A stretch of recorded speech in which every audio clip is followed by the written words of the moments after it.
So welcome students. So in this question, you are asked to find limit x tends to 0 sine of pi cos square x by x square. So whenever you get a question of limits, what we first do is we do direct substitution. Now if you put x is equal to 0 in the numerator, so you get sine of pi, which is 0 by 0. You are getting 0 by 0 form, which is an indeterminate form.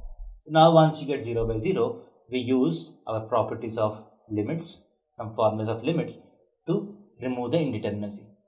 So what we do here is limit x tends to 0. So what I do is pi cos square x. So we know that sine theta is same as sine of pi minus theta, right? Because the term inside sine is going to pi. You cannot apply standard limits. So if I have to apply standard limits with regarding sine theta, so I know that limit x tends to 0, sine x by x is equal to 1. So if you have sine x as x tends to 0, by 0 is equal to 1.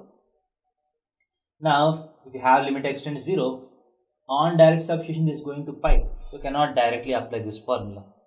So for me to be able to apply this formula, I'll write sine of pi cos square x as pi minus pi cos square x by x square. So we know that sine theta is same as sine pi minus theta. So what is the advantage that I got from this? From this, now if I put x is equal to 0, this whole term is going to 0. So this whole term is going to 0.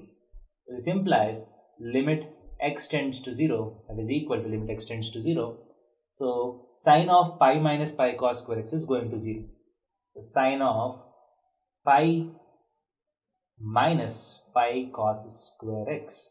So I will divide this with pi times 1 minus cos square x, right? This is same as pi into 1 minus cos square x, and I will also multiply it with pi times 1 minus cos square x by x square.